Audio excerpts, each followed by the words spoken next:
Herkese merhabalar arkadaşlar, ucuz tarifler serisine yeni başlıyoruz. Bir takipçim bir önceki videomun altında yorum olarak yazmıştı. Ben de ne yaptım, onu kırmadım. Bana da çok mantıklı geldi ve size de sordum, hatta yorumu sabitledim. Birçok kişi pozitif yönde bir şeyler yazmış. Ben de yapmaya karar verdim. Birincisi geliyor. Şimdi dışarı çıkacağım, alışveriş yapacağım. Daha sonra malzemeleri göstereceğim. Daha sonrasında tarifin yapılışına geçiyorum. Diyarbakır'da A101'e geldim. Şimdi içeri gireceğiz. Şöyle elimde 10 TL var. Böyle 10 TL'yi geçmeyecek şekilde malzemelerimi alacağım. Daha sonra eve gideceğim, böyle ucuz, böyle biliyorsunuz zaten bir konsept belirledik. Ucuz tarifler serisi birincisini çekeceğiz. Şimdi içeri giriyorum, malzemelerimi alıyorum, daha sonra evime gideceğim, tarifi yapmaya geçeceğiz. Hadi içeri geçelim.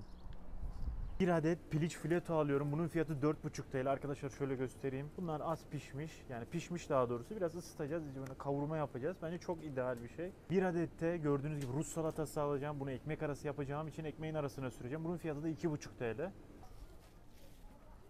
Bir adet de ekmek alıyorum. Bunun fiyatı 1 TL zaten. Şimdi elimde soğan var, yeşil biber ve kırmızı biber var. Bunlardan birer tane alacağım. Bunun fiyatı 1,45. Bunlarınki de 5,45. Birer tane alıyorum bunlardan.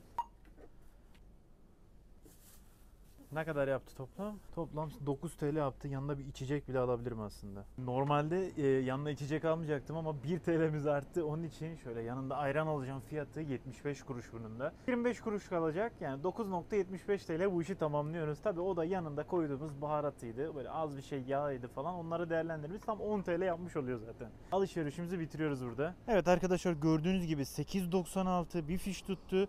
Sonra geçtim. Ayranımı aldım. O da 75 kuruş tuttu. Toplamda 9,75 TL'lik bir fiyat yaptı. Şimdi eve geçiyorum ve artık tarif yapmaya geçebiliriz. Tüm aldığım malzemeler burada. Şimdi tarifin yapılışına geçiyorum. Ayranla ekmek yok. Ayranı buzluğa attım. Ekmek de kenarda bekliyor zaten. Şimdi yapılışına geçiyorum. Şimdi başta soğanımı ne yapacağım? Böyle küp küp doğrayacağım. Başta ikiye bölüyorum. Daha sonra şöyle üzerinden geçiyorum bunun. Sonra kenarından şöyle bir parça geçelim. Daha sonra olay işte budur. Böyle bir kenara alarım. Aynı şekilde şöyle bir tane daha böyle soğanım var. Yani yarım soğanın diğer yarısını şöyle yine aynı şekilde daha demin yaptığım gibi bunu da küp küp doğruyorum. Yapmamız gereken bu kadar basit. Bir adet soğanımızı küp küp doğradık. Şimdi bunu başta önden pişireceğiz. Sonra diğer malzemelere geçeceğim. Ocağın altını yakıyorum.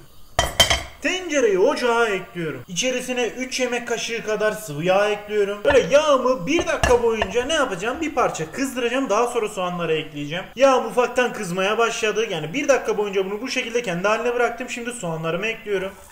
Böyle soğanlara 2-3 göbek attıralım. Şöyle kendine gelsinler. Daha sonra altını kısıyorum. Diğer malzemeleri doğramaya geçiyorum. Kırmızı biberim var. Başta ne yapıyorum? Şu uç kısmını çıkarıyorum. Şöyle ortadan ikiye bölüyorum. Maksadımız bu içerideki o ne yapacağız? Şu çekirdeklerini almak. Şunu şöyle elimle çıkarıyorum. Geri kalan kısmını ne yapacağız? Şöyle buna vura vura bunu çıkarabilirsiniz.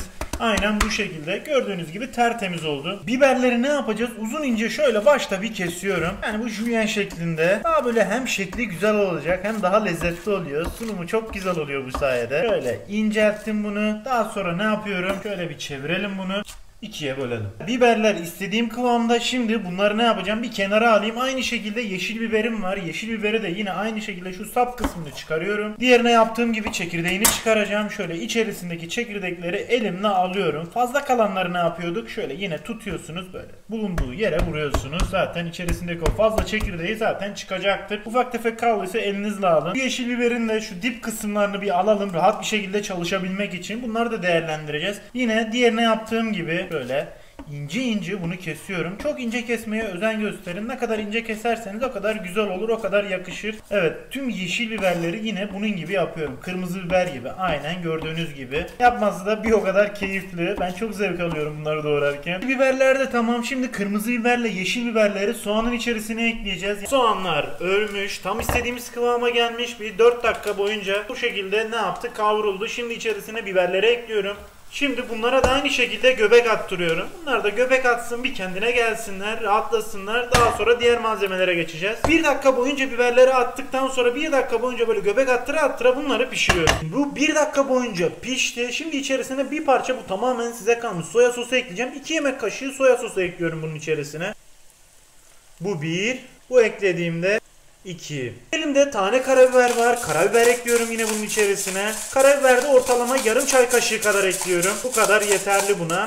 Bir çay kaşığı toz biber ekliyorum. Kaya tuzu ekleyeceğim ancak çok az ekleyeceğim. Çünkü bunun içerisine ne ekledik? Soya sosu ekledik. Soya sosu tuzlu çünkü. Böyle bir yemek kaşığı da şeker ekliyorum. Şeker bunu böyle resmen havalara uçuracak. Neden dolayı? Çünkü böyle tatlı, tuzlu, ekşi böyle ağzınızda resmen patlayacak. Sebzelerin böyle daha böyle karamelize olmasını sağlamış olacak bu sayede bir de. Bunları da ekledikten sonra şöyle bir parça bunu gezdirelim. Gezintiye çıkaralım. Rahatlasın. Tüm sebzeler böyle iç içe girsin. Böyle her tarafına iyice yedirelim. Şunun görüntüsü zaten böyle ye beni diyor ya. Şunun güzelliğine bakın. Çok güzel gözüküyor gerçekten. Şimdi birazdan bunun içerisine ne yapacağız? Tavuğunu da ekleyeceğiz. Artık son hamlemiz o olacak. Şimdi bu pişe dursun. Biz ne yapacağız? Şöyle göstereyim size. Evet, bunu çok uygun fiyata aldık. Ben de çok merak ediyorum açıkçası lezzetini. Sizinle paylaşacağım nasılmış diye. Çok merak ediyordum. Aldım. Bakalım nasıl. Şöyle açıyoruz. Güzel gözüküyor. Böyle keyifli bir parça ne yapmışlar? Böyle ızgaranın üzerinde gezdirmişler. Şöyle gördüğünüz gibi izleri de duruyor zaten. Şimdi bunu da içerisine ekliyorum. Böyle tutuyorum. Tüm tavukları içerisine aktarıyorum. Başta şöyle bir ters yüz edelim. Tavuklar da iyice sosunu yesin. O güzelim görüntüsüne kavuşsun. Daha sonra ne yapacağız göstereceğim size. Evet, şunun güzelliğine bakın ya. Çok güzel gözüktü. Gerçekten muazzam oldu ya. Yani bu yemek düşünsenize 10 TL bile değil ya. Ekmeği çekiyorsun ve diğer aldığın böyle ayranı çekiyorsun. Böyle 10 TL'nin aşağısında 6-7 TL'ye geliyor şu yemek. Şu gördüğünüz yemek. Şimdi buna son kez böyle göbeğini attırıyorum. Böyle iyice iç içe girsinler. Altını da yükseltelim iyicene. Tüm malzemeler iç içe girsin. İyice ısınsın. Daha sonra artık diğer aşamaya geçeceğiz. Altını yükselttim. İyice pişti. Böyle 3 dakika boyunca bunu bu şekilde pişirdim. Tam istediğim kıvama geldiler. Şimdi artık ne yapacağız? Diğer aşamaya geçiyorum artık. Ocağın altını yakıyorum. Köz matiği ocağa ekliyorum. Şöyle ekmeğimi ikiye böldüm. Şu uç kısımları başta bir ne yapalım? Pişirelim. Böyle iyice kızsın. Çok güzel de bir görüntüsü olacaktır bunun. İstediğim görüntüyü yakaladım diye düşünüyorum. İşte olay budur. Şimdi iç taraflarını da aynı şekilde bir parça böyle ne yapacağım? Kızartacağım. Şöyle tutuyorum ve iyice bastırıyorum. Hafiften kızarması yeterli benim için. Şöyle evet göstereyim size. Olay işte budur. Bir parça daha kızarsın. Evet şöyle göstereyim. İşte olay budur. Şimdi diğerini aynı şekilde yapıyorum. Ekmekler hazır. Şimdi ne yapıyorum? Şöyle bunu tutuyorum. Böyle ekmeğimi getiriyorum. Ekmeğimi iyice böyle sosa vuruyorum. Oo, çok güzel olacak ya. İyice suyunu alsın. İstediğimiz kıvama gelsin. Olay işte budur. Şimdi diğer işleme geçiyorum. Bunun altını kapatıyorum artık. Şöyle ekmeğimizi bir açalım. Şimdi bunun içerisine başta ne yapacağız? Rus salatasını ekleyeceğiz. Şöyle tutuyorum. Yarısını alıyorum. Bunun içerisine ekliyorum. Her tarafına iyice yediriyorum. Böyle sanki 2 tane ekmek için yapılmış gibi. Çok güzel. Şöyle 2 tanesine yetecek gibi. Bunu doldurduk iyicene. Şöyle bunu bir kenara alalım. Aynı şekilde diğerine de diğer yarısını ekleyeceğim. Bunu da tutuyorum ve içerisine boca ediyorum. Şöyle hepsini iyicene boca edelim ve her tarafına eşit bir şekilde yayalım bunu. Şimdi şöyle tavuğumdan bir parça alıyorum. İçerisine şöyle aktarıyorum. Fena bir lezzet bizi bekliyor. Şöyle şunlardan İkiye böleceğim tavuğumu. Bir kısmını buna ekleyeceğim. Diğerine de yine diğer yarısını ekleyeceğim. Boldan ekleyelim. Ziyan etmeyelim. Bu kalan da diğer ekmeğe ekleyeceğim. Bunu kapatıyorum. Şunun güzelliğine bakın. Fena bir şey oldu bu ya. Dediğim gibi tam böyle sanki 2 kişilik bu yemeği böyle 2 kişi alır böyle rahat bence doya keyfini çıkara yiyebilir. Şöyle özellikle şu sos dibinde kalan kısımlar var. Bunlar var ya böyle öyle bir lezzet katacak ki şunlar iyice karamelize olmuş. Şöyle göstereyim size. Tavanın en dibindeki böyle iyice karamelize olmuş. Bunun için evde bence kavga çıkabilir. Onun için ikiye bölmekte fayda var. Bunun böyle sebzesi, garnitürü biraz daha fazla oldu ona göre. Emin olun biraz daha zorlasam böyle 3 tane ekmek arası çıkarabiliriz. Öyle söyleyeyim size. Bunun görüntüsü yetmez mi sizce ya? Ne diyorsunuz? Ne düşünüyorsunuz bunun hakkında? Gerçekten bomba oldu. Şöyle ayranımı da getireyim bunun yanına. Bardağın içerisine buzumu alayım. Şöyle ayranımızı iyice çalkalayalım. Şöyle açıyorum ve içerisine boca ediyorum. Oh. Yanında da şöyle bir parça turşu şöyle. Şimdi en sevdiğim zamana geldi. Tadım yapacağım bakalım nasıl olmuş. Şöyle bir tanesini şöyle tutuyorum ve tadına bakıyorum.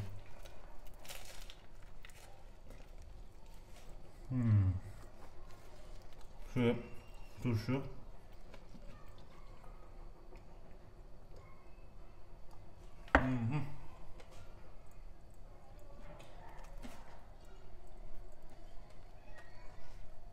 Çok başarılı ya.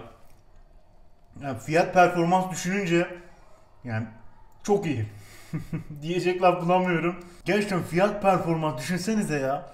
Bu dürümü 5 TL'ye almış gibi düşünün. 2 tane dürüm çıkardık bundan. Şöyle devam ediyorum.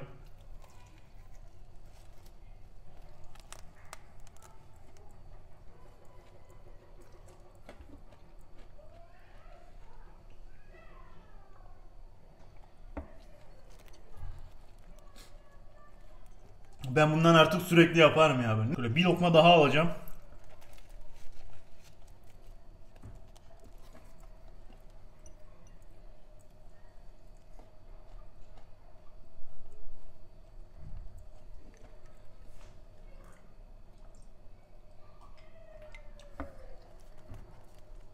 Tam da öğrenci yemeği.